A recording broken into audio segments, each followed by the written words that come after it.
سلام عزیز دل. آقا جنگی میرم سر اصل مطلب. برای ایجاد درخواست تخصیص ارز جدید نقش جاری تو باید بذاری رو بازرگان حقوقی. از منوی سمت راست عملیات ارزی تخصیص ارز درخواست تخصیص ارز رو انتخاب می‌کنی. پنجره که برات باز میشه شماره ثبت سفارش رو اونجا بارگذاری می‌کنی. آقا اینها دیگه بابا ایجاد درخواست تخصیص ارز جدید رو انتخاب می‌کنی. حالا میریم صفحه بعدی. آقا جان توی صفحه بعدی مبلغ کل پرونده برات مبلغ کل ثبت سفارش رو نشون میده.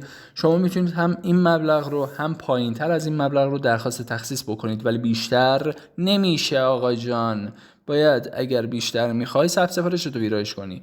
حالا تامین ارز، اینجا محل تامین ارز رو بهمون نشون میده که خرید ارز از سیستم بانکی توی این ثبت سفارش که نشون دهنده اینه که یا از طریق سامانه نیما یا از طریق بانک مرکزی میتونم من خریدم رو انجام بدم، که اینم بستگی به گروه کالایی پرونده داره. حالا چرا؟ صفحه بعدی بهت میگم. آقا جان اومدیم صفحه بعد. مبلغ درخواست به ارز ثبت سفارش مبلغیه که ما میخوایم اون مقدار برامون تخصیص بدن. ارز درخواست که نوشته ارز درخواست تخصیصتونه، یعنی شما اون ورق آب کش که میخوای بگیری با این ارز دریافت میکنید عزیز دل. نوع معاملمون همیشه پیش پرداخت.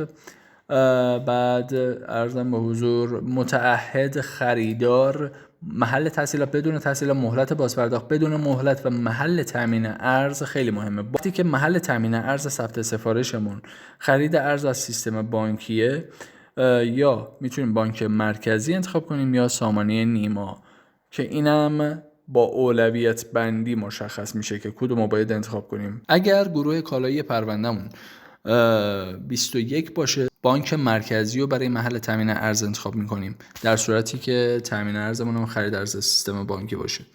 و همینطور اگر 22 به بالا باشه تا 27 سامانه نیما رو انتخاب میکنیم توی محل تامین ارز.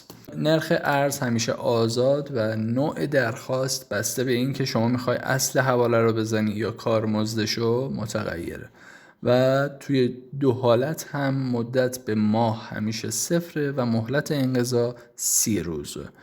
و افزودن مستندات هم سعی کنید پرفرمتون رو بارگذاری کنید و در نهایت ثبت رو بزنید و پیام سبز رنگ خوشایند رو دریافت کنید.